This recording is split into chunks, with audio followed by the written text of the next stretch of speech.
Hello, hello! Today we are going to be painting these lovely watercolor bees atop these flowers. I am so excited because we are going to be playing a lot with mixing colors and using layers and playing with wet on wet. And it's going to just be a really cute, fun piece. So let's get into it. I have wet my paints and I'm going to start with a yellow with, I think, just a touch of some of this orange that I'd mixed up the other day. So you can add a little bit of permanent orange or Winsor yellow. Nope, Winsor red. Just because I don't want it quite as bright as transparent yellow. And I'm going to start in my top left corner and just start filling in my little bees, my little yellow bees. And if I were painting this without an outline, I would still paint the yellow of the bees first and then I'd add the black on second. The reason you do this is you always want to start with the lightest colors first and then you can dig into the darker colors later. So we're just planting a nice little yellow here on our bees. Nothing too fancy. Just kind of practice getting a nice even wash. A wash is basically just covering an area of paper with watercolor. And oh my gosh, these are so fuzzy. Okay, so cute. And I like to make sure my paint is nice and swirling, not too dry. That'll help it make it easier for you to paint over the area. If you find that your paintbrush is kind of dragging and catching on your painting, that means you probably are not using enough water. So your paint puddle is not fluid enough to get a good texture there in on your painting. Okie doke. Almost done with our little bees.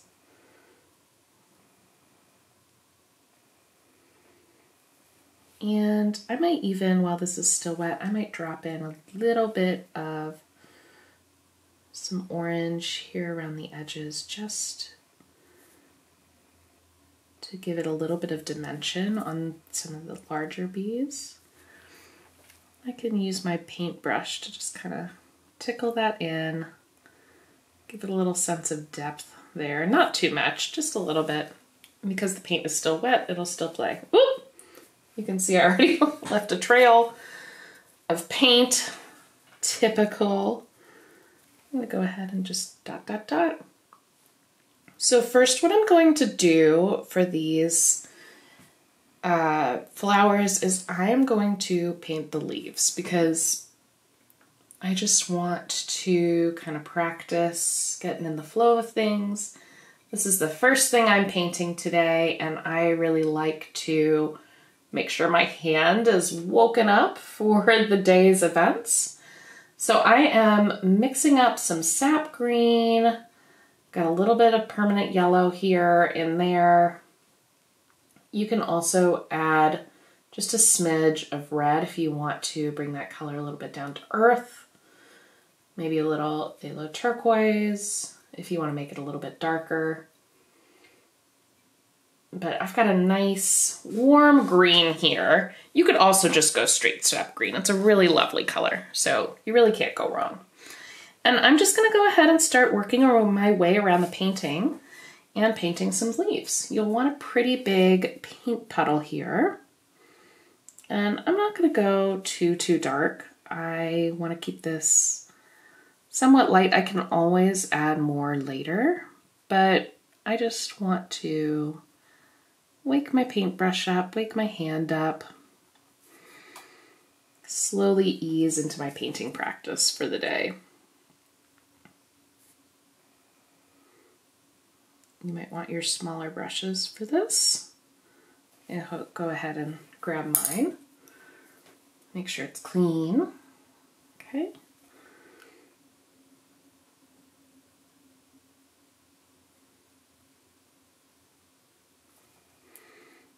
just fill in your little leaf shapes.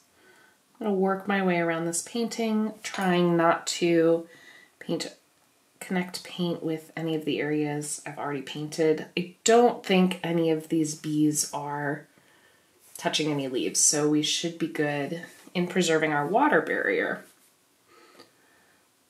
What I mean by water barrier is that if I was to paint right here next to this area that was still wet, the green and the yellow would blend together. So anytime you connect two wet water barriers, you're going to get a mixture of colors. Sometimes that can be a really beautiful effect that is used purposefully. Other times it could be like, oh my gosh, I really thought that was dry, and that's totally okay. I think, I don't know, I never really mean to do it, and when it does happen, I kind of love it. It's kind of my favorite part. And then when I mean to do it and I'm trying to do that effect, it never is quite predictable. And I think that's one of the beauties of watercolor, is it makes us relinquish that control, and you can't have everything be exactly perfect because you're working with the whims of water. And as a type A, that is a lesson I'm always learning. So as you're filling in these shapes, play around with how much water, how much paint you're using. As I'm drawing color into my painting, I am not always drawing from the same part of my paint petal, so I might be getting different colors slightly, and those colors are going to mix and blend together, creating really neat textures and color profiles here in each leaf shape. So here we can see a little bit of granulation, and that's when the paint pigments start to granulate, or they almost look like little bits of sand, and that can be a really beautiful effect. Here it looks like I dropped a little bit of excess water. I think some water ran off of my brush right here into this spot. This wet spot is pushing into this area right here that is already dry and creating a bloom. And I'm gonna leave it because I kind of like it. If I wanted to even out that line, I could just paint over it. But I really like the texture that that's bringing to the page. So I'm just gonna let it happen. Okay. Let's get in right here. And if you're curious about how to mix certain colors, I have linked the Playful Pollinators color swatching page in the links below, so you should be able to find that for your references.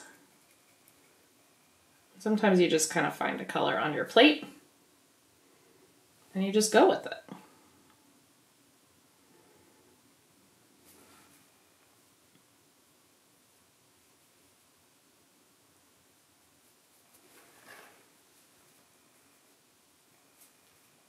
And at times I will draw color from my palette with all the colors over here, but like I just did now, I just actually picked up water from my water cup and brought that directly on my page to help me get a little bit more flow and spread out the paint that I already applied. So if you ever put some paint down and you're like, ooh, that is much darker than what I was anticipating, you can always just add water and that will make it not so dark. That will help dilute the color.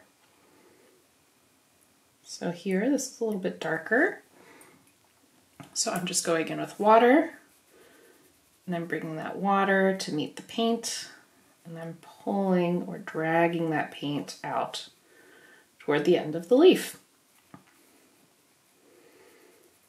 Maybe I decide I want the tip of the leaf to have a little bit more color, so I'll add in some more paint from my palette. And I really love the effect this has in creating a lot of depth in our leaf shapes. You can see it's not just a flat layer. It's got a lot of personality.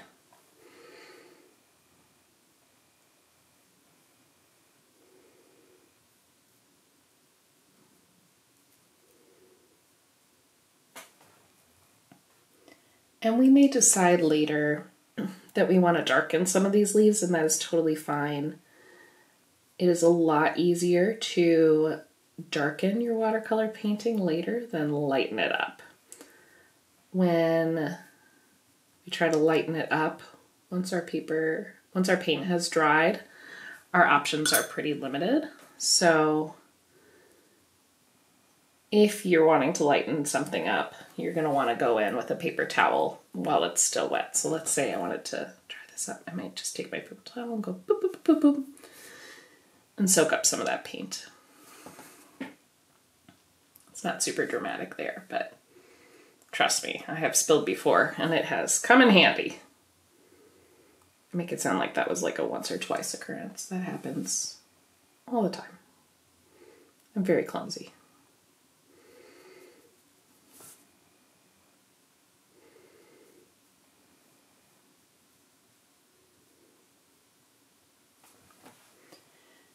And you might want to go about this painting differently. You might want to work on each flower and its individual leaves one at a time. That is also totally fine. I kind of like focusing on one type of subject at a time. So I did all the bees first. Now I'm doing all the leaves, and then I'll go into the flowers. And I don't really know why. I think I just like the methodical nature of kind of having my task, digging into it, and then I find I get a little bit more consistency in how the paint is applied. So maybe if I did one leaf today and then another one tomorrow, I might have a totally different color because I mixed it up differently, or I might just have applied it slightly differently or slightly darker or whatever. And sometimes I find it easier just to do all of the same subject all at once. But it really just depends. So if you want to hop around, you do that. You go for it. This is your painting, your watercolor adventure. So whatever feels good to you is what you should be doing. All right. Really liking this green we mixed up here. I feel like this is going to dry a little flatter than I want, so I might actually just kind of add some dots of water just to give it a little extra flair. You love a flair moment.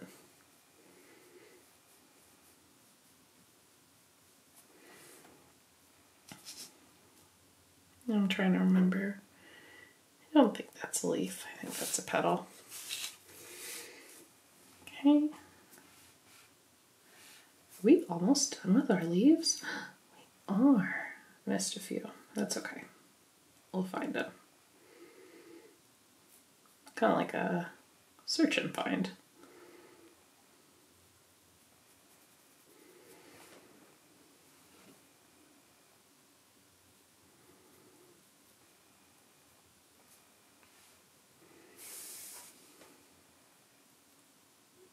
And I'm moving my paper around to make sure that I am getting the best angles and I'm not running my hand through wet paint, which is a classic Kate move.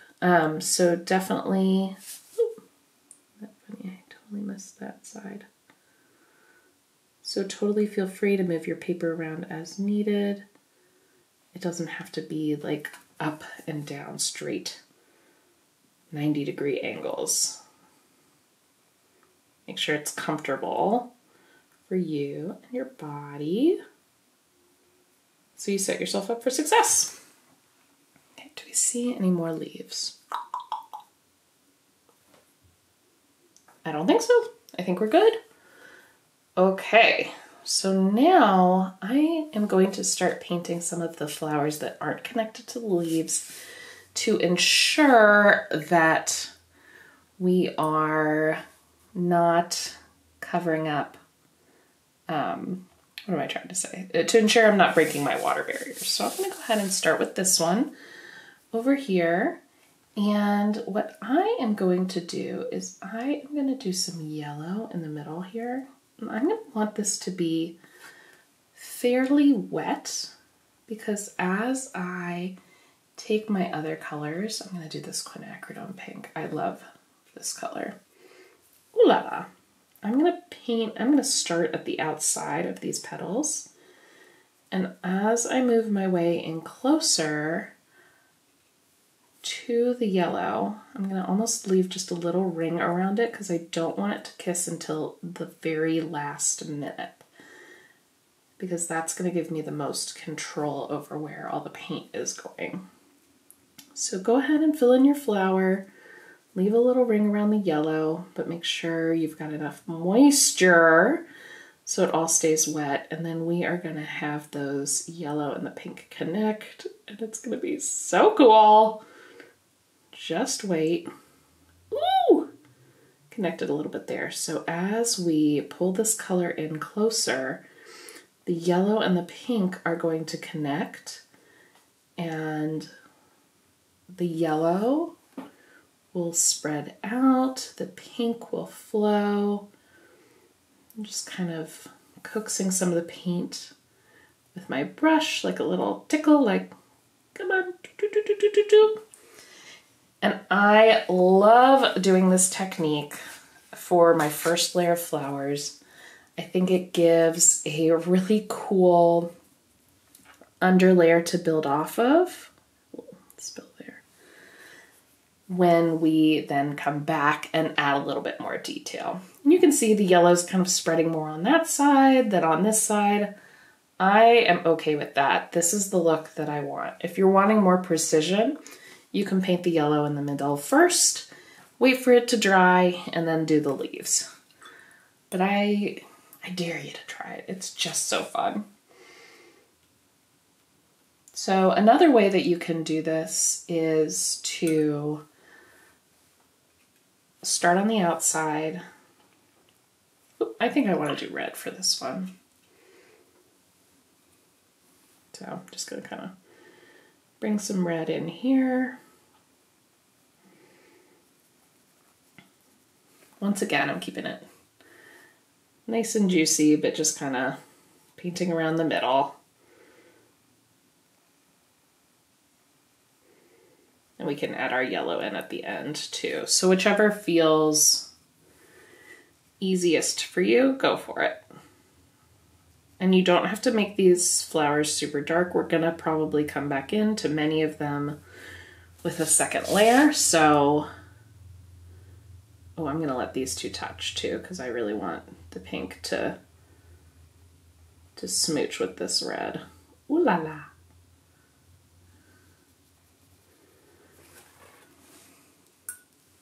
If I'm worried about this edge drying up, I can always just drop some water in there.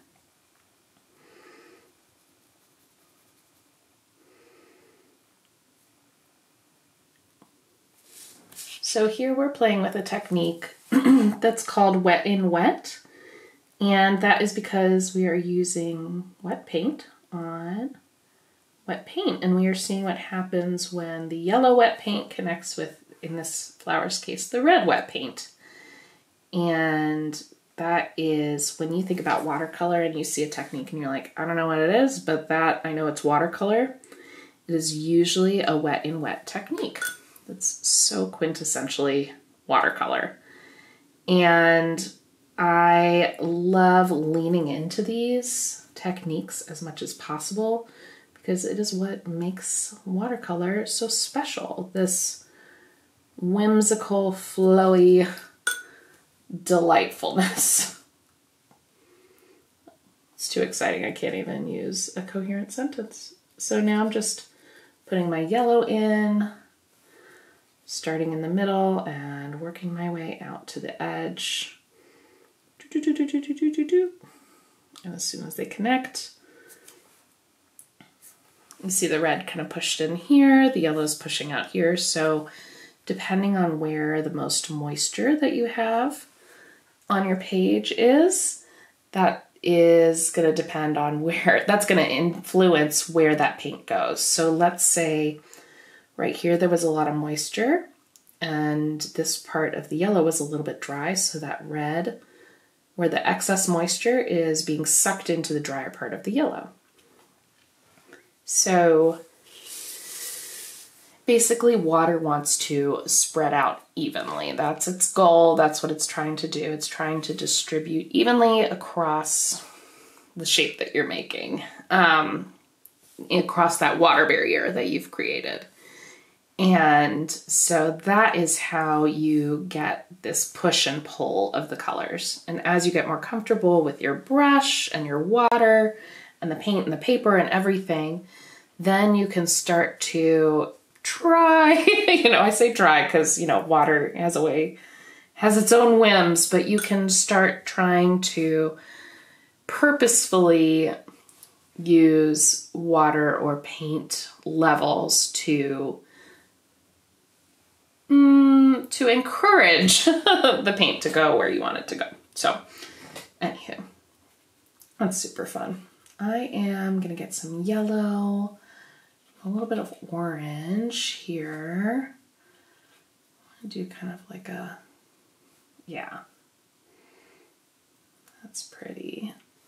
And I think since I'm gonna do this one, I'm actually gonna grab my bigger brush. It's a big shape to cover. Be a nice little buttercup color. I think it'll be a nice contrast to our little bumblebee.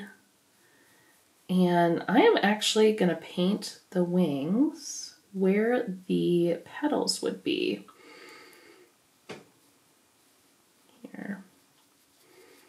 And you'll see in my second layer how this is gonna look really cool. If you don't wanna paint the wings, that's also totally fine. But I'm painting the wings, and then when I go back in with my second layer of paint, I will not paint the wings. So we'll have that, like you can see the petal through the wings, that transparency element, but it doesn't quite become as dark as it will be around the wings. So the true color of the petals will be a little bit darker. That makes sense. So as I'm explaining it, I feel like I could use more clear words. So what we can do in watercolors, we can use layers of paint to indicate more depth. So I really love when things are transparent, maybe hiding behind wings per se, or like a really thin petal, those thin, like wafy petals that almost glow and you can still see through it, or like fog or smoke or something like that, like out of a chimney stack or something. I love to paint just a hint of it, of whatever's behind that layer, that smoke or the fog, or in this case the wings. I love to paint a little bit of it in my first layer and then really make it pop by not giving it a second layer. So I feel like, Kate, I still have no idea what you're talking about. Don't worry, I'll show you once it's dry. We have to be patient and wait for this part to dry. So we'll come back to it in our second layer. But now I'm gonna add, I'm just going in straight to my transparent yellow here for the center. I like this contrast between that kind of buttermilk color and this bold, bright yellow. Ooh-da-lolly. Nice. Oh my gosh, I'm loving how these turn out. You might notice that your watercolors dry lighter than they looked when you put the paint on. It's because as it, let's see, I'm gonna do this orange color in this one. So I might dance around to this one too. Let's see, Let me gather my train of thought. I would edit that out, but I found that kind of following the train of thought while painting is a really big part of the painting journey, and I'll get back there eventually. So bear with me as I let my brain get back to where we were going.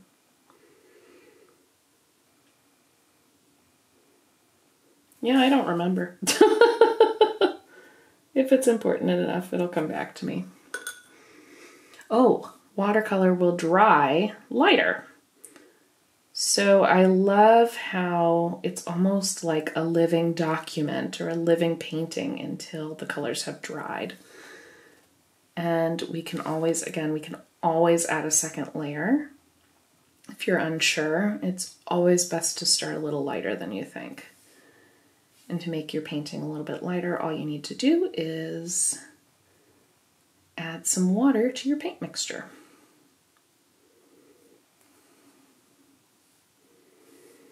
Here I have a bloom that's creeping in there, and I'm excited about it. I love having those watercolor elements peek through in my underlayers. And when we put our second layer over it, we can kind of soften it with the second layer, or we can emphasize it by trying to create the same effect doubly so, which is also kind of fun.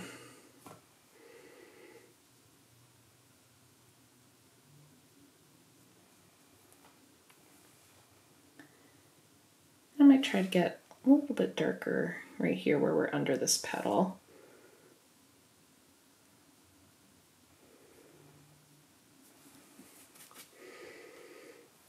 I'm finding today I'm having, maybe I had too much coffee, but I'm not having a super steady hand today. There are a lot of places where I've gone out of the lines.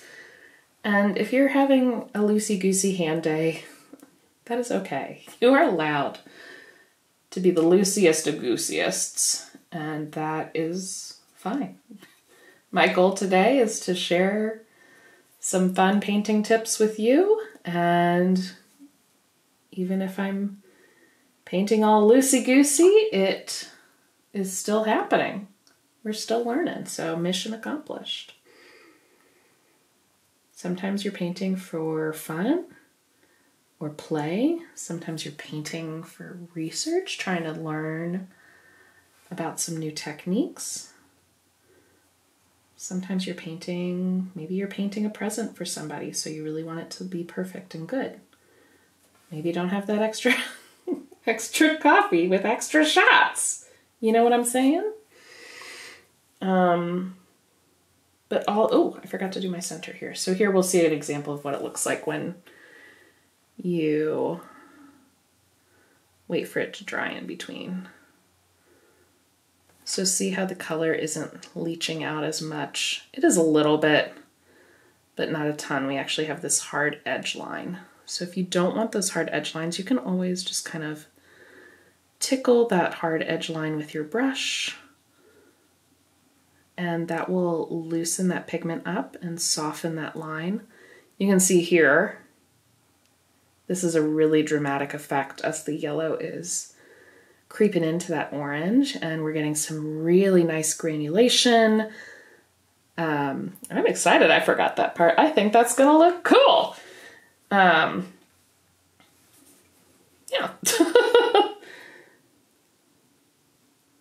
I guess what I'm trying to say is that when you're painting or doing whatever kind of artistic endeavor, it's okay if it's not exactly perfect, exactly the way you want it to be, especially depending on the occasion. I feel like there is so much pressure to create art at a certain caliber, a certain level of professionalism, or making sure that everything looks perfect or whatever. And I think that's a lot of pressure to put on something that is supposed to make you feel good and remind you of the beauty of the world. So if you are feeling a lot of pressure. I know when I do workshops, a lot of people are like, what if it doesn't look good? What if it's not in the lines? If you're feeling that pressure, I invite you to think about who is putting that pressure on you. I can tell you right now, it's not going to be me. My encouragement to you would be to let any of those ideas of what it should be go and allow yourself to embrace the process and embrace the colors and the whimsy and the unknowing, and allow the paint to just kind of carry you away. I know that sounds so woo-woo, so if you're not woo-woo, you're like, Kate, I'm not woo-woo. Maybe all the more reason to try it? I don't know. So, when I first started my painting journey, I felt a lot of pressure to produce and create and make everything. So here I'm doing that little first layer thing again, where I want the flower petal to be seen under my bumblebee. We'll come back in with a second layer. I felt a lot of pressure to create and have this massive amount of work to really prove to everyone around me, but also, I mean, a big portion of it was to prove to myself that I was an artist and I had validity being in this space. And I think when I started to let that go was when I found that I was able to really dig into my craft and deepen my artistic practice and become a better artist. If everything always has to be a final piece or Instagram perfect or whatever, it's going to be a lot of pressure on each painting, and you don't get to necessarily resonate in the imperfect or in the imperfections. So I encourage you to just embrace the process and go for it. Like, if this happened in one of my paintings when I was first starting out, I would be like, ugh, this stinks, it's terrible. But like, isn't it kind of cool? Okay. I'm gonna do some more red. And again, you can do whatever colors you want. You have your reference of all your colors, and this is just by mixing two colors together. So you can always do more mixing. The world is your oyster. Do whatever your sweet little heart desires.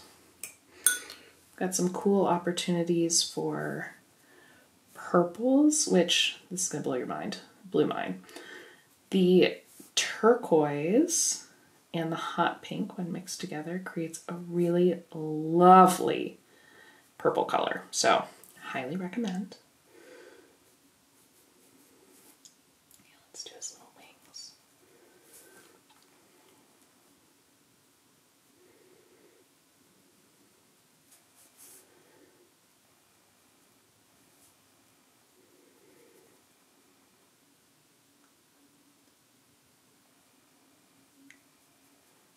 And at a certain point, you might get into the rhythm and get really focused. I find that that's when I start talking a little quieter when I'm doing these tutorials. Maybe whisper, I don't know, there's some sort of like hush that goes over the room. It's my own hush, but it's when I feel like I'm finally getting into the groove of the painting. It always takes a little while, but when it happens, that's some good stuff.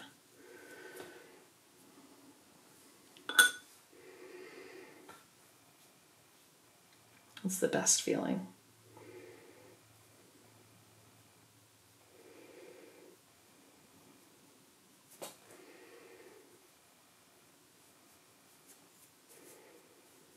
I like to call it my flow state. Other people call it all kinds of things. I don't think that's like an original term or anything, but just that's, like I'm in the zone, I'm in my flow state. And sometimes in a busy world, in a busy life, it is hard to access those flow states. So I take it where I can get it. I think that's really a big reason of why I was so drawn to watercolor in the first place. Was it allowed me to have a space where I could quiet my brain, quiet my mind, quiet my body, and really dig into something that didn't involve too much critical thought. Oh, I'm so excited. I'm wondering if I'm gonna like these wings. We'll see. All right, let's do some pink. Some quinacridone pink. Mixing up a little paint puddle here. If you go directly from your paint dot onto your paper, you can totally do that. It's gonna be a lot darker than if you dilute it here on your palette. So if you're like, go big or go home, give me those colors, baby, go for it. But if you're wanting to start a little lighter, then you might want to dilute it on your plate or whatever you're using.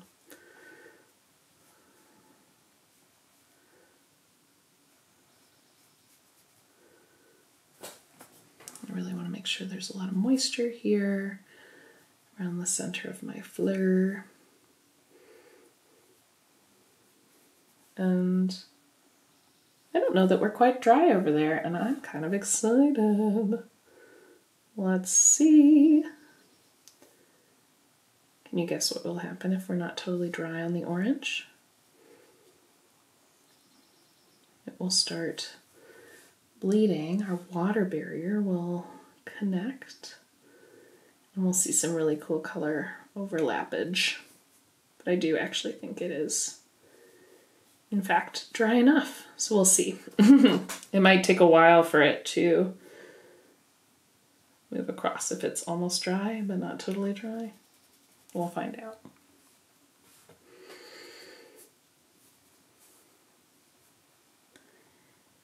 It looks dry.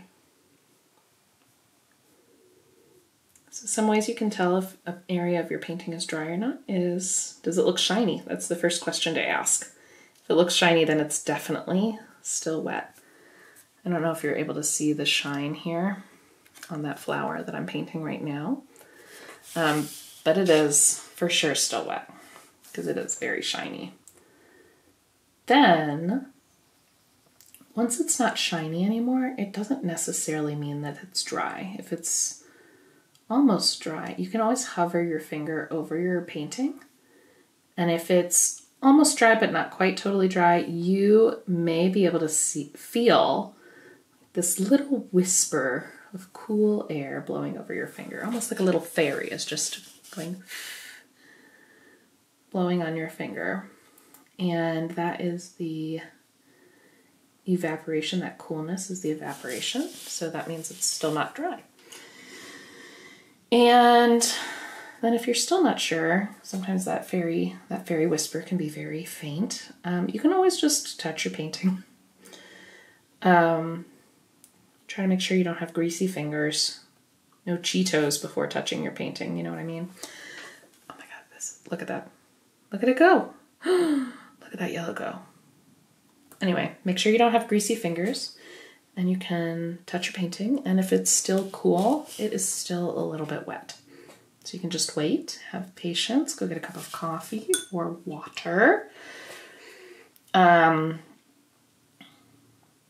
Or you can go ahead and get a blow dryer, like a hair dryer. I use that a lot because I am often impatient. Tried to implement stretch breaks. I should do that.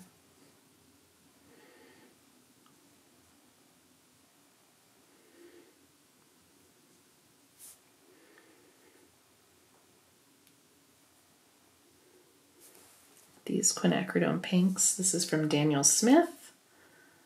Oh my goodness, I just love it. The pigment is so deep, so rich. They're so bright and fun and playful. There's so many different colors too. Most of them are in like the pinky, purpley, red family. And heavens to Betsy, something about them just makes my heart sing. And so I've been really enjoying including some of these quinacridone colors into the newer kits. I hope you love it as much as I do.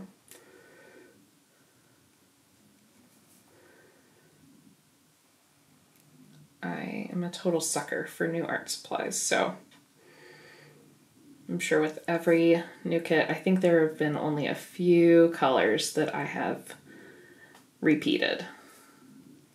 I'm trying to remember what they are. I think this transparent yellow has been used before. But I usually try to include new colors so you can get a little flavor, a little taste of some other stuff. Okay.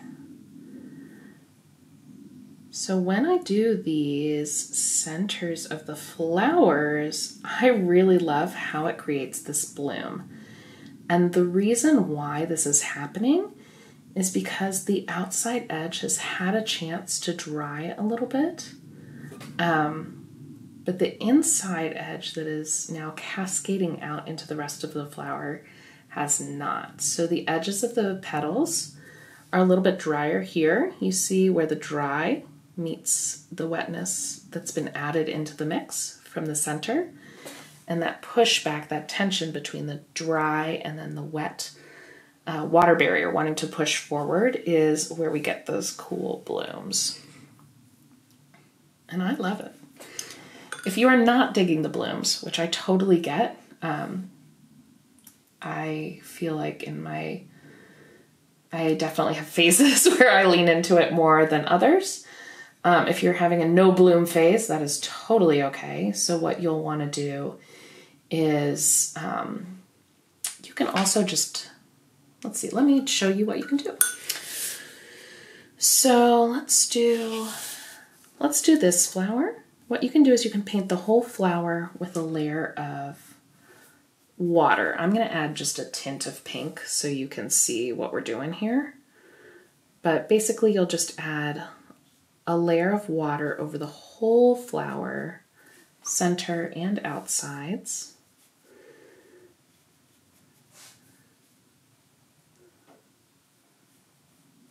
And then you can drop your paint in all the colors. And because everything is wet all at once, you will have more of a chance to control where the blooms and bleeds happen or don't happen. So let's do an experiment with this flower.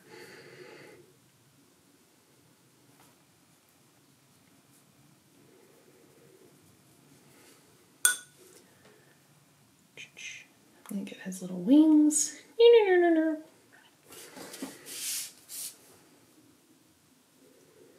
Lovely, lovely.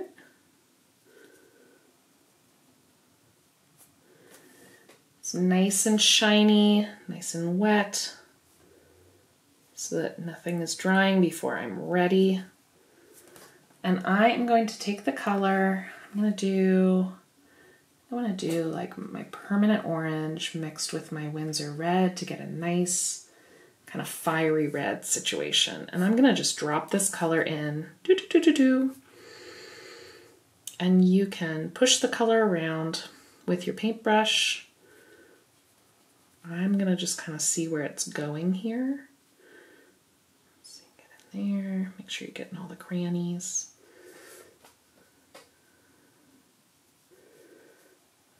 Here we go, push it out to the edges of your petals if you want. I kind of like how some of them are looking a little more tendrily almost as the paint cascades over that wet water barrier. Oh my gosh, so sloppy today.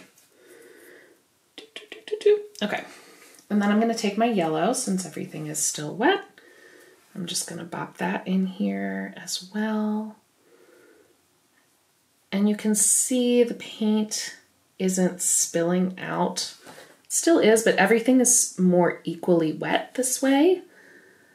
I love dropping color in to just plain wet a lot, especially for, I'll do this a lot with like animal furs, or we're gonna do a bird soon, and we'll definitely, with those little hummingbirds in this kit, we will definitely be using this technique. So that is another option, and you'll see it's gonna look a little different when it dries, but for you, we'll do it.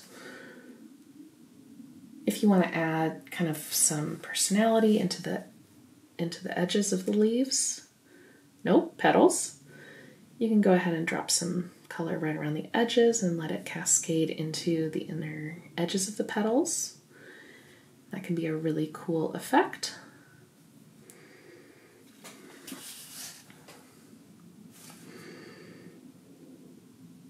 Yummy. So that's really fun. It creates this neat texture. See how this one kind of these dried a little flatter. This one is going to dry and look very interesting. So I've got all kinds of options here. Maybe I'm going to do another one of that kind of buttercup yellow over here. My transparent yellow, just a smidgy of our permanent orange.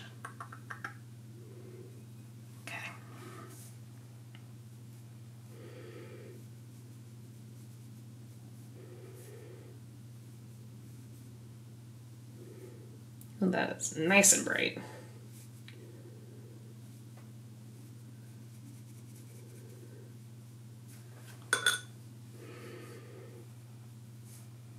I'm going to go ahead and add some water, dilute a little bit of that intensity.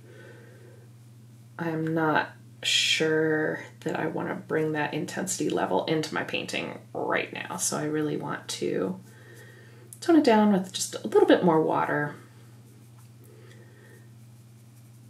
I think by starting with a light layer over everything when you first start is a really great way to make sure you're getting the lightness and darkness to look more even across your painting.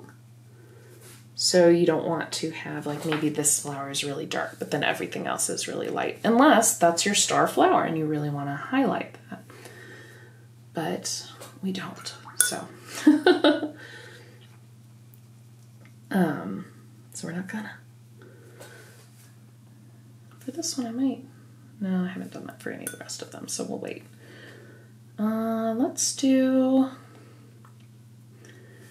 I might do like the pink and the red mixed together and see what happens there. Pink and red. Oh yeah, yellow. That's cute. Okay. Oh, I like that. And I'll just put a little starburst of yellow in the middle. And is this exactly what these flowers would look like in real life? No. But we are not painting for exact realism here. If you want to learn more about that, I love talking about it, so you can always leave a comment on this video and let me know what you'd like to learn more about. And I can add that to my list of resources that I'm always adding to. Okay, let's see. I like that color. Let's do that over here too. What do we do? Quinacridone and our Windsor red. Yummy, yummy, yummy. I promise I don't eat the paints. But they're just so yummy, aren't they? They look like little candies. We have to be really careful when we're making the paint dots, or else my children will think, candy. Because we make them in little candy molds.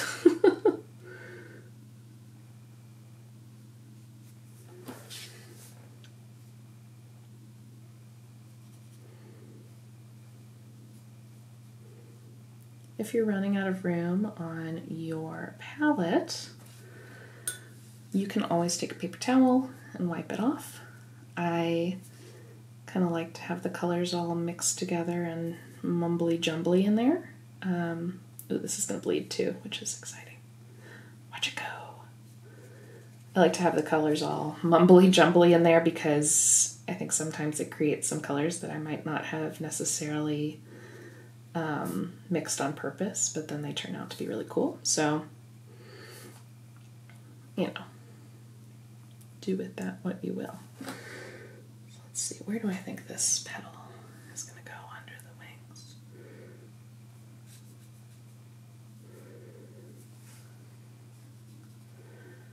Jury's still out on this wing situation. I made a split game time decision. So we'll see how it goes.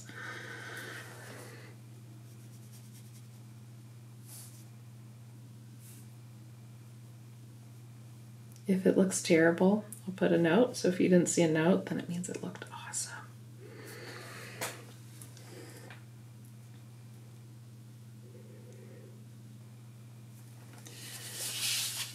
I think I want it to be just a little bit more. There we go. Let's do our yellow in the center.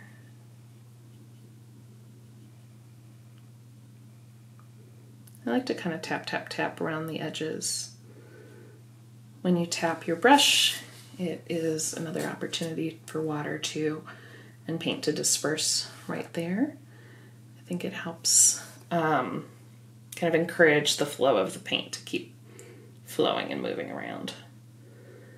Okay. Let's see, I might do just some like permanent orange, just some straight up permanent orange. Yes.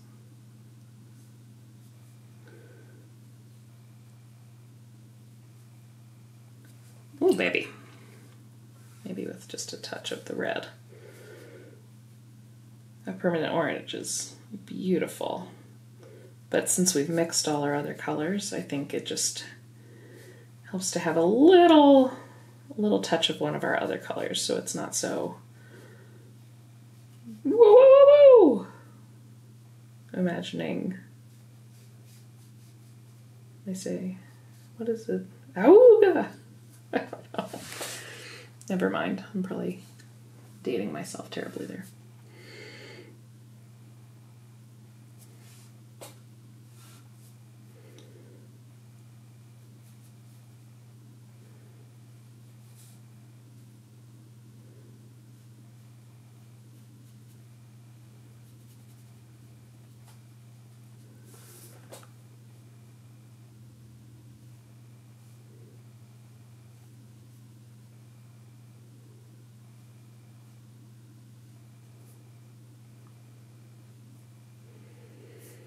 Okay, I like that. I think I'm just going to kind of add some splashes of red in here, just to kind of like what we did up here, just to give it a little variety. Maybe I'll do some yellow around the edges.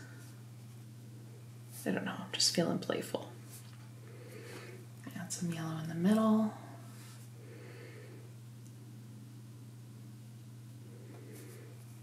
Okay. Maybe I'll even just add some little drops of water. It's always good to just experiment. And I'm picking up a little bit of paint here. I think it's just a little bit more vibrant than I want. So if you're wanting to pick up some paint, you can use your brush almost like a little mop. So I'm drawing my brush on my paper towel in between, and yeah, that's suiting my fancy a little bit more. I think I might do the orange one right here, and then do maybe another pink one right there since I liked that one so much. And any of the flowers that are still kind of closed up a little bit more, those are going to be darker when the petals are all condensed together because you're not getting as much sunlight filtering through the petals. They're all really tightly compacted. Think about like a balloon. So if you're blowing up a balloon, before you blow it up, it's going to be a little bit darker than once you blow it up. It gets lighter because more water, nope, more light is able to pass through it.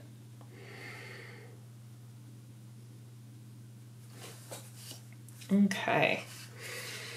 Eee!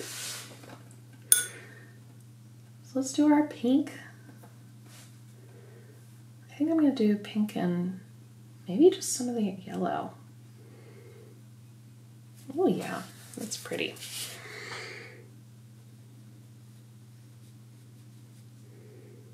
What a beautiful field of flowers. I wish this was in my garden.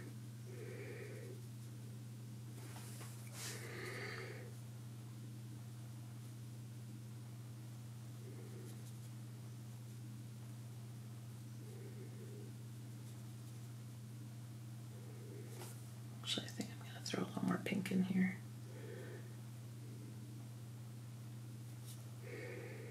That's another thing I love about watercolor is if your area is still wet, you can still add some color in and move it and manipulate it until it dries. So you've got a lot of,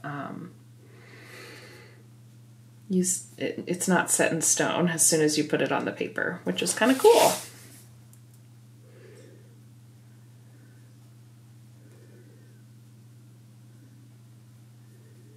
You have a moment to ruminate on it. And the more wet your paint is, the more juicy your paint mixture is, the longer you'll have to manipulate it. Which makes sense, right? If it dries, if it's not super wet, it's going to dry faster, so you're not going to have as much time. But you don't want to go too far and make it too wet because then if it's really wet, you're not going to have as much control over where the paint is going. So it's a fine balance of getting the right amount of moisture.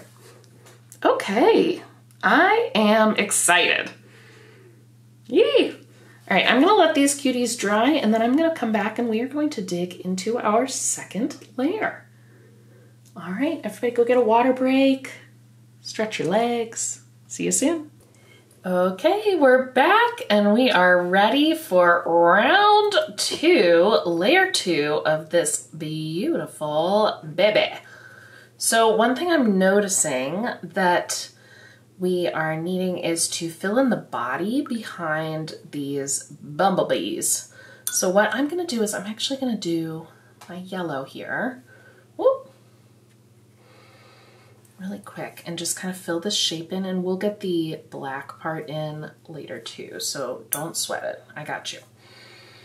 I'm just going to do a nice light little layer of yellow right there where a little bumblebee would be. Just do right there. Just so it's not like awkwardly white where we have some shadow like from the flowers, or not shadow, but transparency for the flowers, but not for the fuzzies. Okay, lovely. Oh, I'm so excited. Okay, so when I'm painting, I really like to do an initial layer, a wash layer. So that's when we lay down paint. This is the foundation from which we're gonna build. And I'm really excited in this painting, we are going to be adding a second layer, and this is the depth layer. So this is the layer that we do to give more emphasis, more depth to our paintings to really make things pop. I especially love doing this second layer. Oh, did I do this one? Especially love doing this second layer because it allows us to use the glaze technique. So the glaze technique is when you use a layer of watercolor, you let it dry, and then you add more paint on top. So it's a way of mixing paints through layers instead of through wet and wet. So this is a wet on dry technique. So let's go ahead and get started. Let's start up here with this little cutie. So what I'm going to do is I'm going to get a nice light layer. You can do the same color that you used earlier, or you can add a totally different color. So I'm going to use the same color on this one, and then we're going to use a totally different color on another one and see the difference. So I'm just going to paint a second layer over this, and I'm going to skip the middle part. We'll add some fun details in there later. I'm just going to give it a second little go around.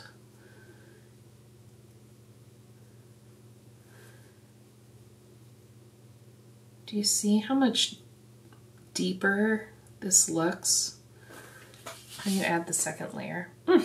I love it. It's like the painting looked finished until you added this one. And then it's like, wait, you can't leave it without doing the second layer. We gotta have it. And I love how you can still see the underlayer of that bleed, but it just softens it a little bit, of that bloom, excuse me. Just softens it a little bit. It gives us a little bit more definition around the center. So pretty. So much more vibrant. Okay, so this flower is kind of a similar color to this, but I'm actually going to cover over it with a transparent yellow to show you. Actually, I might do this one. I'm going to show you how you can add a different color over it to create a different effect with the same glaze technique. So I'm just doing a nice soft layer of yellow. This second layer does not have to be super dark. It can be, but then you are going to miss the color that's underneath if you make it super dark. So I like making it nice transparency so that I can really take advantage of the glaze technique. Oh my gosh. Can we just scream about how cute that is? Sorry, I had to make sure we're recording. I missed the side view last time and I just got paranoid that I missed it again. We're good. Do you see that? Look at that. Oh, so good. Okay. Again, using my big brush. Probably should use my little one, but here we are.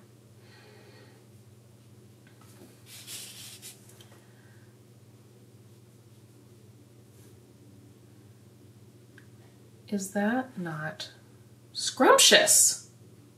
I can think of no better word. Okay, so I'm just going to keep working my way around, adding some nice light layers. I think I want to do a nice...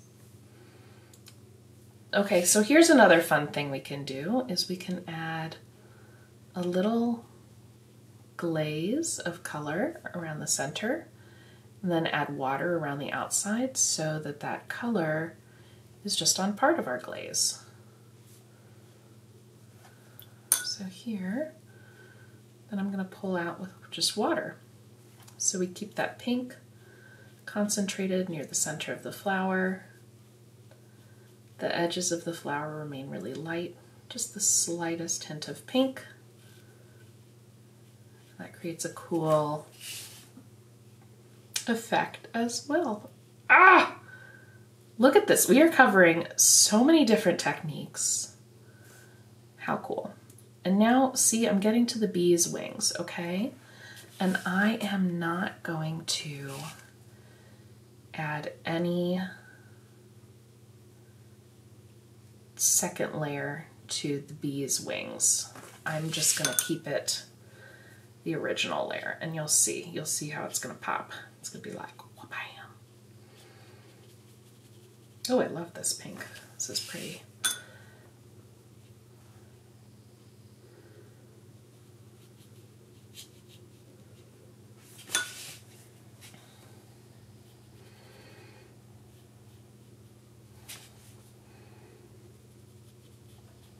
Gorgeous.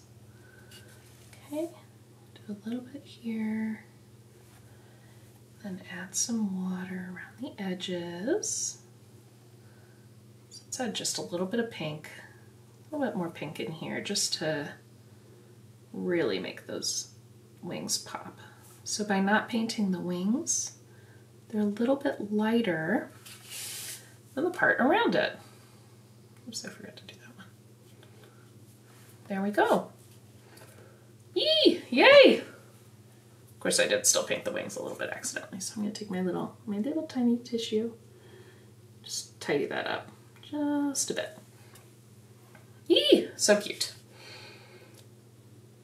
Oh boy, so fun. All right, let's get into, let's do this one. I'm gonna do this one the same color. I think we did that as the Windsor Red. So let's just keep at it.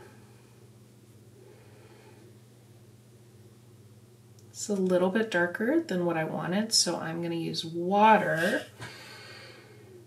for the, as I'm adding, as I need a little bit more moisture, I'm just adding water instead of paint.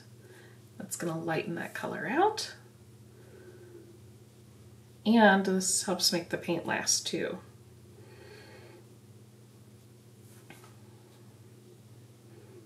You might notice there's some little petals on the insides here that are starting to peek out and say hello. And I'm gonna use my tiny brush and get those in this round as well.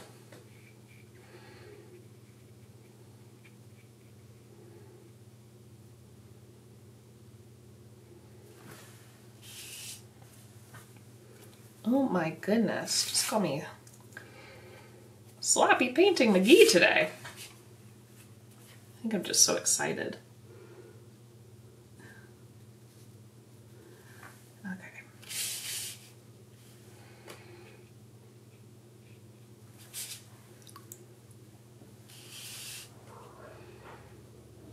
And once again, we're going to just watch out for the butterfly wing. Nope, not butterfly. What is this? The bee wings. And we are not going to paint inside our bee.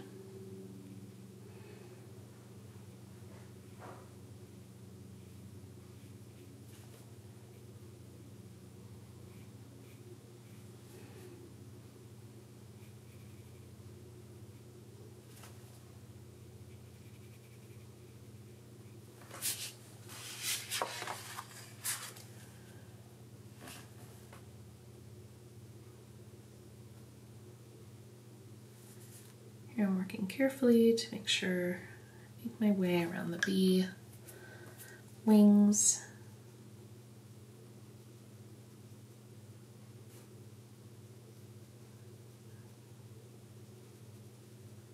There we go. And then let's get our tiny little brush. And I'm just gonna doot doot doot. Paint some of these teeny tiny petals. They're gonna be a little bit darker because they're just the starts of little petals. Oh my gosh, they're so cute.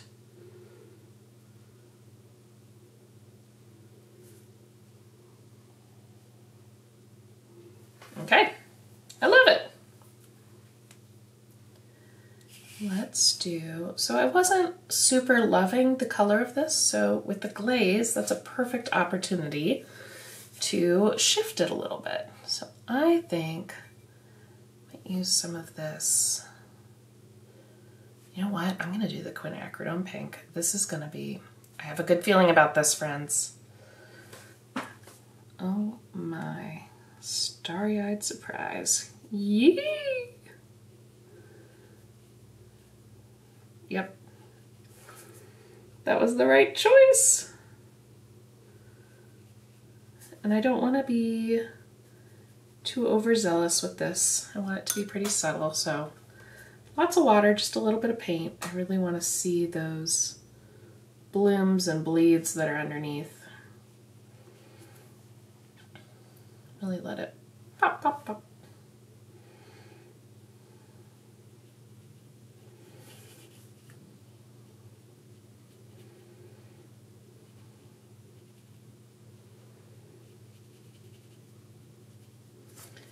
And I might even come back in and add some wet on wet techniques, taking my brush and adding a little bit more water, kind of where those bleeds and blooms already were happening. It's going to push the pink away, but not the orange, and it's going to look really pretty. All right, so here I'm doing our little tiny petals. I'm okay with these being a little bit more concentrated, a bit darker, and I'm also okay with that bleeding into the middle. I love it. Okay, so let's do a layer of yellow over this one. I think that's going to be fun.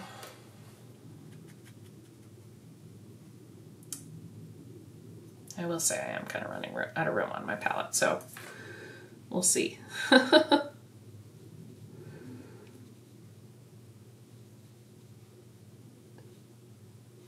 So this is a really great exercise in playing around with glazes, seeing which color combinations you're drawn to, seeing how just the simple layer of like really just a light layer of color can transform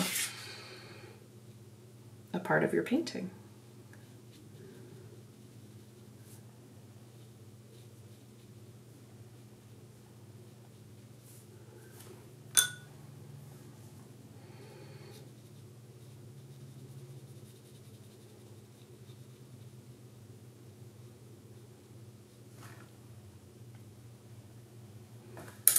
I'm gonna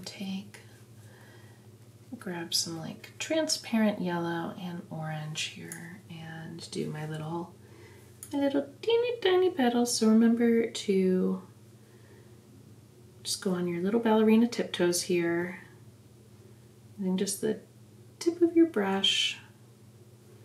Dot, dot, dot, dot, dot.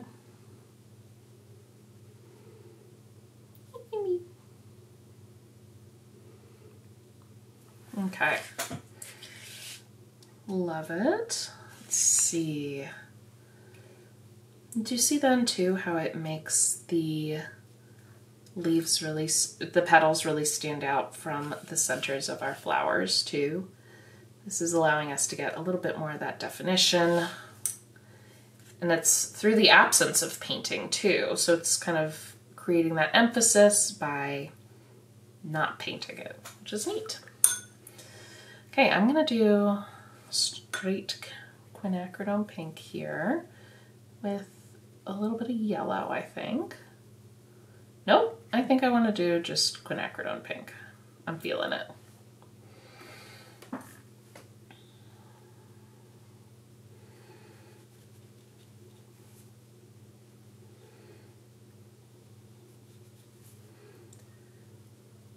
And I don't know that there's any rhyme or reason to my decisions. I think I just looked at the color and was like, no. Whatever colors you pick, try to find colors that speak to you and make you excited, make you feel all warm and fuzzy inside. It shouldn't look just like mine. It should be colors that make you happy. Unless we have the same color happiness, which would be pretty cool.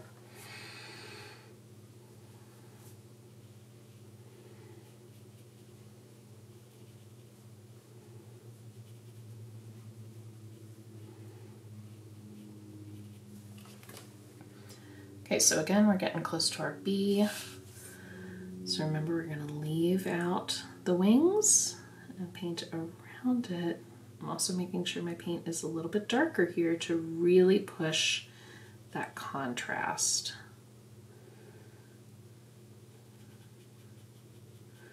I think this is going to be the example that we really are able to see how clearly this effect is going to work. See what we got going on here? We're getting somewhere. We're getting somewhere. I like how dark that is too. I think I might do this one fairly dark as well. I think I'm gonna do like a Windsor red. Oh yeah, this color. whatever this color is. The winds are red and it looks like permanent orange, and maybe there's a little yellow in there too. Kind of a smorgasbord of colors.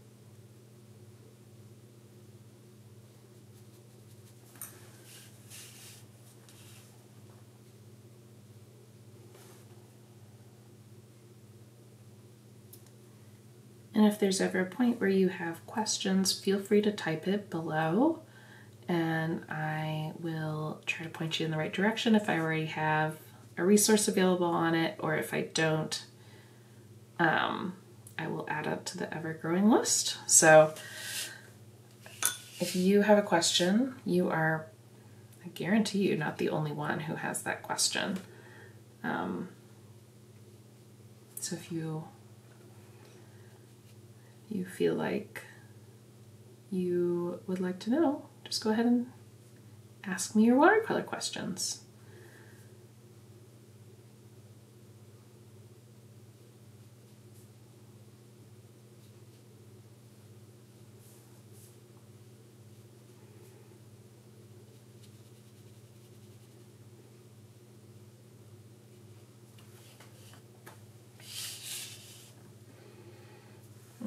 So again, I'm going to make sure it's nice and dark by the bee wing.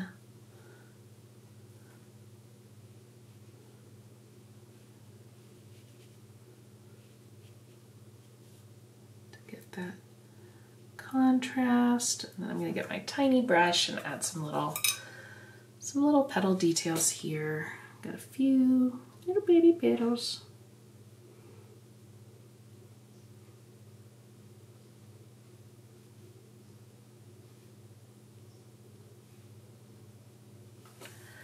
Okay. Ooh, yay.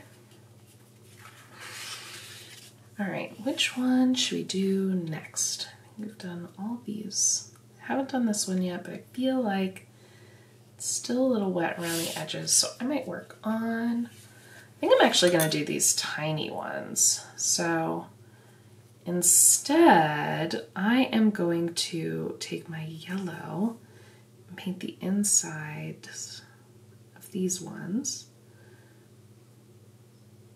to really make the insides of these flowers feel like they're glowing.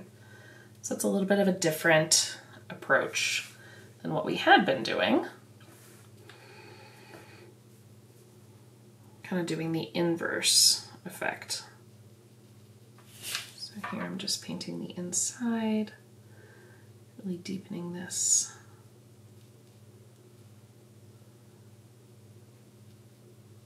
Yellow of all that pollen and good stuff, all the things the bees love. Okay, I'm gonna do that one. I think I'm just gonna do straight up Windsor red. I'm feeling it, I'm feeling it.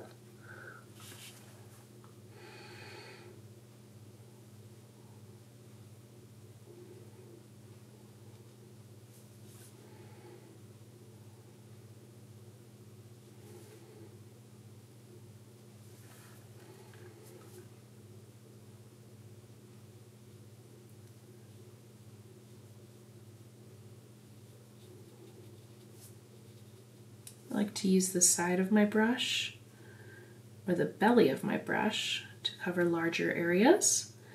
And then I'll use the tip of my brush when I'm getting into the details of the petals.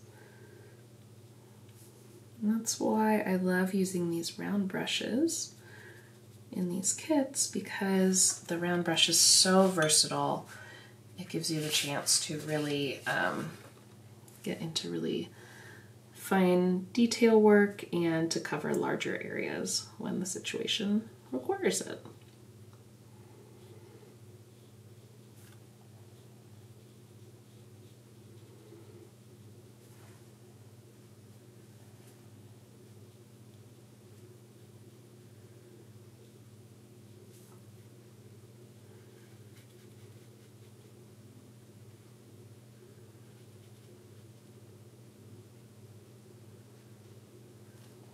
Okay. You all, I'm very excited. Okay. I think I'm going to do the yellow piece again here. And our little one. Boop, boop, boop, boop, boop. I like this little guy. And then I might even add some deeper yellow. This one's a little bit different when you're seeing it a little bit more from the side. And I'm going to paint around all these little circles to give the texture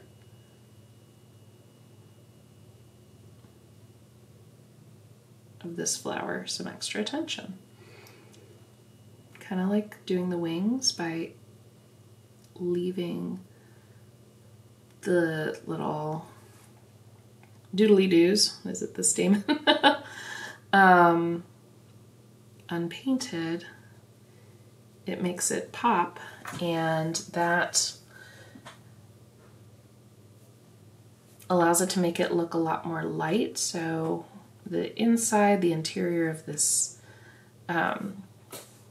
flower is really dark, and then the little parts that are there waiting for the bee are going to be a lot lighter. And here I'm just adding in just a little bit of yellow to kind of deepen it right there. Okay, great. All right, I think I'm going to do my quinacridone pink again here because it was just so fun in this one. So I'm going to do that one again.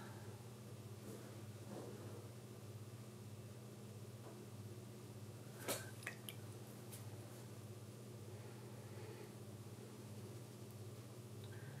think I was feeling a little more brave in this one. I got a little darker. Feeling wild. Going in here with my big brush for these little flowers. You can use your little one. Oh, hear my dog waking up. You might hear Murphy in just a little moment. I forgot to shut my door.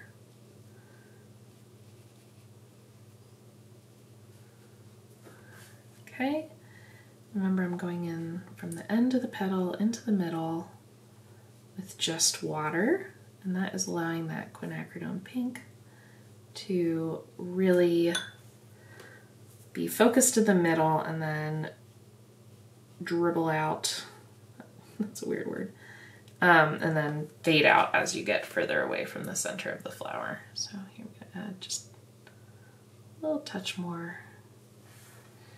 Well, that turned out really pretty. Did we get them all? I think we did. Okay, so let's get into this bee. If you were doing our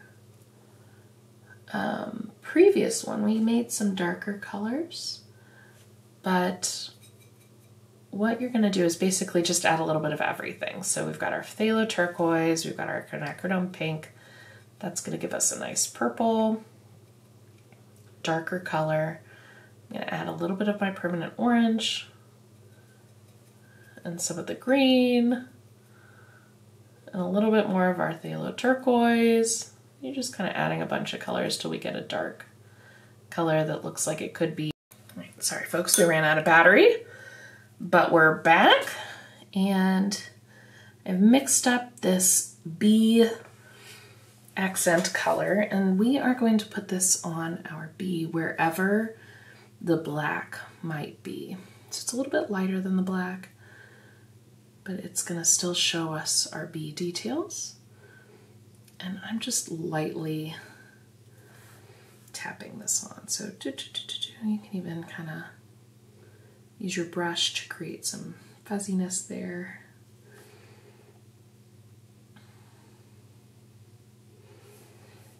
So this is going to give us that feel that we're still seeing the black part of the bee underneath our little bumblebee.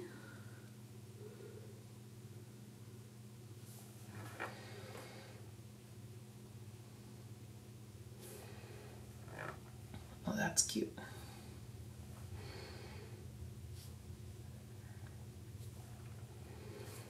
Okay, and I like using this brown color instead of just a black. First of all, I don't paint with a ton of black anyway, but I like using the brown because it softens it a little bit. It makes it so that we can actually still see the wing detail. It gives it that translucency from the intense black of the lines that are already on our painting. So for many reasons, but those are just a few. Oh, see what a difference? So I might darken this one just a tad. Okay, now I'm gonna take my yellow and my tiny brush and I'm gonna add some details to our flower centers. So all these little dots, you can just kind of dot, dot, dot, dot, dot, dot, dot, dot, dot. Do them all, do a few, whatever your heart desires. Maybe you wanna do like the opposite ones. Maybe you wanna paint the inside of one and leave the little circles unpainted. You could do that too. Kind of like what we did up there. I think I'm enjoying these little polka dot moments. So I'm gonna go with this. Feel like we didn't paint this one, our second layer. Maybe we did.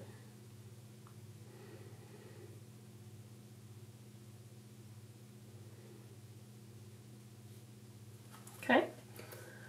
And maybe you want to add in like a little bit more of a yellow or an orange to it. You can totally do that. Whoop! Too much. If you're finding you're getting big blobs of liquid, you can always dab it to your paper towel, and that will help pull some of those big droplets of moisture out of your brush and get it to have just the right amount of paint for approaching your painting. You don't, when you're doing this fine detail work, this is the third layer that I usually put on all my paintings. So I do the wash layer, the detail layer, or sorry, the wash layer, the depth layer, and then this is the detail layer. I think I will do the inverted version over here. And the detail layer is usually going to be with your smaller brushes.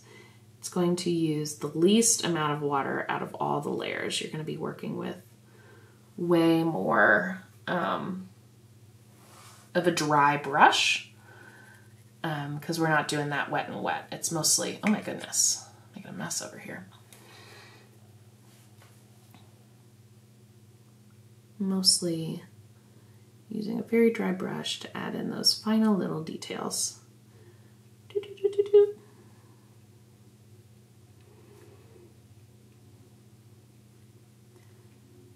And in this layer, you could totally go back into some of these flowers, and for some of the ones that are underneath, add a little bit more depth to that. That is totally your choice. So what that would look like is maybe the petals that are further beneath the flower are going to be getting the least amount of light, so they are going to be darker. So you could just do an additional glaze over that part of the flower to deepen it even further.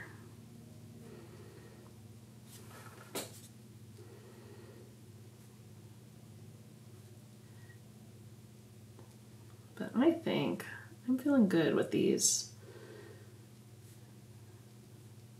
two main layers and then just a couple little details on the flower centers. Okay, I might do our inverse one over here. Do around our centers. Feeling it. It's cute. Oh, if you paint over some of them, that's okay too. No biggie. I like that. All right. This is looking good, my friend. Oh, let's add just a few more right here. Some of my dots are going in the little circles, some are not, and I'm okay with that. I don't mind a little texture. We're good with that. I'd even do a few more. Yep. We love a texture moment. All right.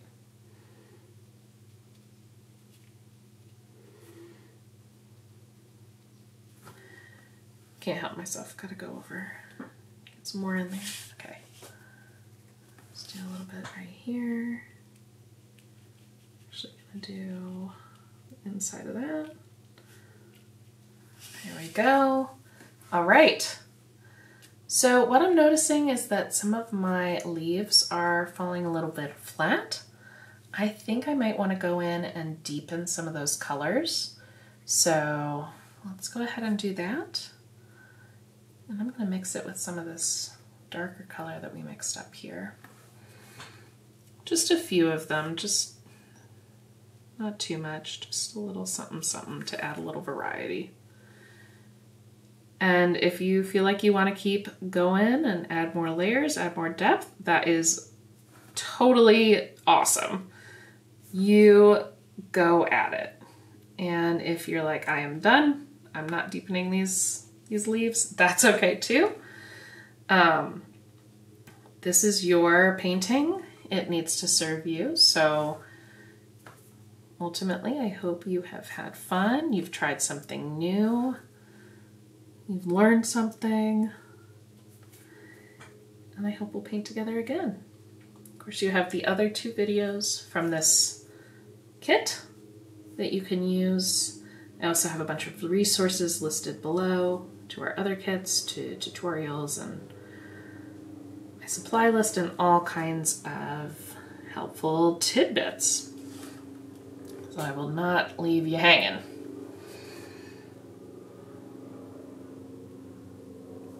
Here I'm kind of doing the pieces that would be in the shadow. The parts of the leaf that are folded over. I might do, this one looks like it's kind of underneath. Maybe a little darker because it's hiding. It's like doing a little peekaboo. Yeah. Little droplet of water there. Okay.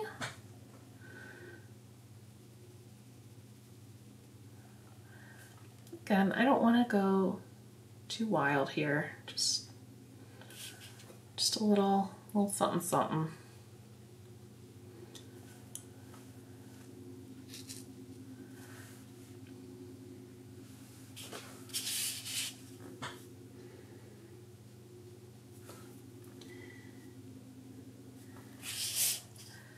And here I'm not super blending anything out either. I kind of like that it's